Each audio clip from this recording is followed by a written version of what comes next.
নমস্কার, আপনারা দেখছেন ইউটিউব নিউজ চ্যানেল বাংলার ৩৬৫।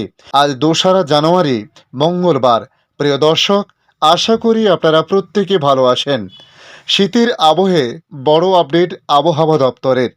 বাংলাদেশে ফের নতুন করে আরও একটি ঘূর্ণাবর্ত তৈরি হয়েছে, আর তার জেরেই এবার পশ্চিমী ঝঞ্ঝা উত্তর পশ্চিম ভারতে ঢুকতে পারে আগামী শুক্রবার, এমন ইঙ্গিত আবহাওয়া দপ্তরের, যার ফলে দক্ষিণ ভারতে নর্থ স্টাইলি হাওয়ার প্রভাব দেখা দিতে পারে বলে মনে করা হচ্ছে। রয়েছে ঘূর্ণাবর্তের হুঁশিয়ারি, ঘনাচ্ছে পশ্চিমী ঝঞ্ঝা, যে কারণে আবহাওয়া আগামী দিনে নতুন খেলা দেখাতে পারে বলে মনে করা হচ্ছে।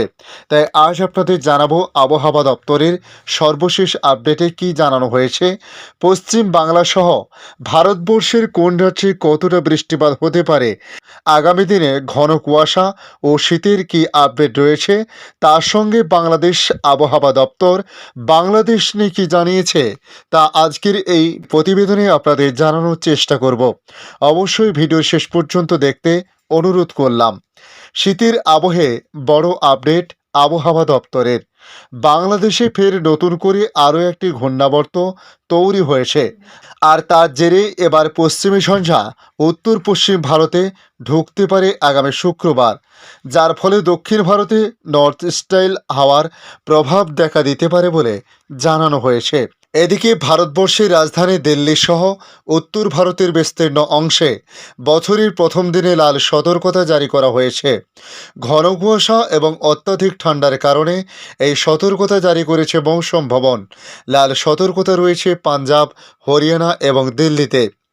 মৌসুম ভবন জানিয়েছে, গতকাল পাঞ্জাবের অমৃতসর, ফতেগড় সাহিব এবং গুরুদাসপুর, তার সঙ্গে লুধিয়ানা, পাঠানকোট, পাটিয়ালা ও রূপনগর জেলায় সকাল থেকে ঘন কুয়াশা লক্ষ্য করা গিয়েছিল। আজও সেই পরিস্থিতি বজায় থাকবে, ফলে দৃশ্যমানতা ঠেকতে পারে তলানিতে। এর ফলে ট্রেন, বিমান এবং সড়কপথে যান চলাচল ব্যাহত হওয়ার সম্ভাবনা রয়েছে। কার্যক্ষেত্রেও তাই দেখা গিয়েছে, কুয়াশার কারণে দৃশ্যমানতা 25-এরও নিচে নেমে গিয়েছে বলে জানানো হয়েছে। এদিকে রাজস্থান, বিহার, উত্তরপ্রদেশ, মধ্যপ্রদেশে ঠান্ডার কারণে কমলা সতর্কতা জারি করেছে মৌসুম ভবন। এই 4 রাজ্যেও নতুন বছরের প্রথম সকালে ঢেকেছে ঘন কুয়াশার চাদরে। কনকনে ঠান্ডা অনুভূত হচ্ছে বিস্তীর্ণ এলাকায়। গত কয়েকদিন ধরে কুয়াশা উত্তর ভারতে একটা বড় সমস্যার কারণ হয়ে দাঁড়িয়েছে। একের পর এক বিমান বাতিল হচ্ছে। সেই কারণে দিল্লির অনেক বিমান বাতিল করতে হয়েছে। এরই মধ্যে অনেক বিমান দিল্লির বদলে অন্য গন্তব্যে নামাতে বাধ্য হয়েছেন চালকেরা। ফলে বিমান পরিষেবার সাধারণ মানুষের ভোগান্তি চলছে। একই সঙ্গে ট্রেনের ক্ষেত্রেও ব্যাঘাত ঘটাচ্ছে কুয়াশা।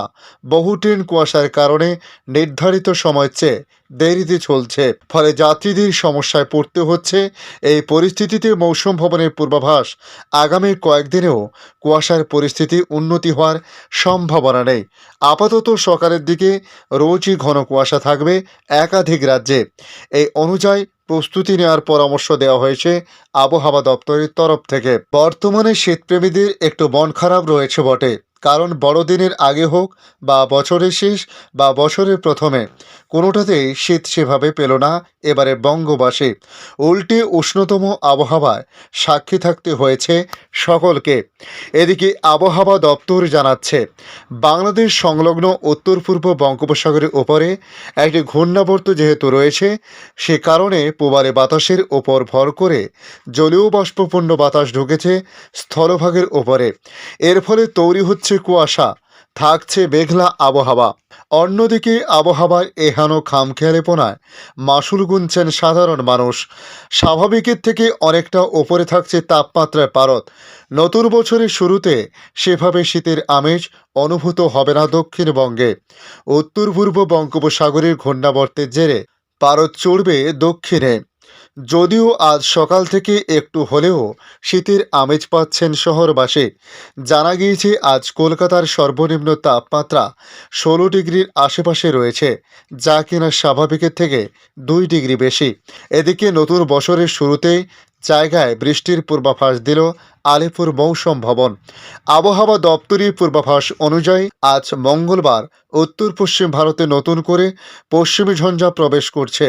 পশ্চিমী ঝঞ্ঝার প্রভাবে আগামীকাল বুধবার থেকে দার্জিলিং ও সিকিমে তুষারপাতের হালকা বৃষ্টিপাত হতে পারে। তবে দক্ষিণবঙ্গের আবহাওয়ার ক্ষেত্রে বলা হয়েছে, দক্ষিণবঙ্গে এবছর চেনা শীত এই মুহূর্তে নেই। বাঁকুড়া, পুরুলিয়ার মতো পশ্চিমের জেলাগুলিতে খানিকটা শীত থাকলেও বাকি জেলায় কার্যত উষ্ণতা অনুভূত হচ্ছে। আসলে বঙ্গোপসাগরে ঘূর্ণাবর্তের প্রভাবে পূবালি হাওয়ার দাপট বাড়ছে, যাতে বাধা পাচ্ছে উত্তরে হিমের হাওয়া, যার জেরে বাতাসে জলীয় বাষ্পের পরিমাণ বেড়েই চলেছে। হাওয়া অফিস বলছে আগামী 4 জানুয়ারি অবধি এমনই থাকতে পারে আবহাওয়ার পরিস্থিতি। তবে তারপর হালকা বৃষ্টিপাতের সম্ভাবনা রয়েছে। আগামী বৃহস্পতি থেকে শুক্রবার নাগাদ বৃষ্টিপাত হতে পারে দক্ষিণবঙ্গের 5 জেলায়, যার মধ্যে রয়েছে পুরুলিয়া, ঝাড়গ্রাম, পশ্চিম মেদিনীপুর, বাঁকুড়া ও পশ্চিম বর্ধমানের কোনো কোনো জায়গাতে। একই ছবি কলকাতার ক্ষেত্রেও লক্ষ্য করা গেছে। বছরের শুরুতে শীত গায়েব মহানগরী থেকে। মৌসুম ভবনের পূর্বাভাস, আগামী 4 থেকে 5 দিন কলকাতার আবহাওয়াতে বিশেষ পরিবর্তন আসবে না। শহরের সর্বনিম্ন তাপমাত্রা থাকবে 16 ডিগ্রির আশেপাশে এবং সর্বোচ্চ তাপমাত্রা পৌঁছে যাবে প্রায় 26 ডিগ্রির কাছাকাছি বলে জানানো হয়েছে। সারাদিন আকাশ পরিষ্কার থাকলেও নতুন বছরে শীত ফিরতে পারে কিনা সে বিষয়ে আবহাওয়া দপ্তর জানিয়েছে, পূবালি হাওয়ার দাপট যতদিন থাকবে ততদিন শীত ফেরার সম্ভাবনা নেই। তবে আগামীকাল বুধবার থেকে আবহাওয়ায় খানিকটা বদল হতে পারে বলে জানিয়েছে আবহাওয়া দপ্তর। পশ্চিমের জেলাগুলিতে ফের একবার 10 থেকে 12 ডিগ্রির নিচে নামবে তাপমাত্রার পারদ। এখন দেখে নেব বাংলাদেশ আবহাওয়া দপ্তর বাংলাদেশ নিয়ে কি জানিয়েছে। জানুয়ারি মাসে দেশের বিভিন্ন অঞ্চলের উপর দিয়ে 1 থেকে 2টি শৈত্যপ্রবাহ বয়ে যেতে পারে। তারপরও বছরের শীতলতম মাসে তাপমাত্রা স্বাভাবিকের চেয়ে বেশি থাকতে পারে বলে জানিয়েছে বাংলাদেশ আবহাওয়া অধিদপ্তর। দিন ও রাতের তাপমাত্রা স্বাভাবিকের চেয়ে বেশি থাকতে পারে বলে বলা হয়েছে। জানুয়ারিতে দেশের উত্তর পশ্চিমাঞ্চল ও উত্তর পূর্বাঞ্চল এবং মধ্য অঞ্চল, তার সঙ্গে নদ নদী অববাহিকায় মাঝারি বা ঘন কুয়াশা এবং অন্যত্রে হালকা বা মাঝারি কুয়াশা পড়তে পারে। ঘন কুয়াশা পরিস্থিতি কোথাও কোথাও দুপুর পর্যন্ত অব্যাহত থাকতে পারে বলে জানিয়েছে আবহাওয়া অধিদপ্তর। তবে অস্থায়ীভাবে সারা দেশে আজ এবং আগামীকাল আবহাওয়া প্রায় একই রকম থাকতে পারে বলে বলা হয়েছে। তবে মধ্যরাত থেকে সকাল পর্যন্ত বেশ কিছু এলাকায় মাঝারি ধরনের কুয়াশা পড়তে পারে বলে জানানো হয়েছে। আজকের আপডেট এই পর্যন্ত। পরবর্তী আপডেটের জন্য আমাদের এই ইউটিউব নিউজ চ্যানেলটিকে সাবস্ক্রাইব করে রাখার জন্য রিকোয়েস্ট করলাম। পাশাপাশি আপনারা কোথা থেকে ভিডিও দেখছেন অবশ্যই কমেন্ট করে জানাতে পারেন। ধন্যবাদ।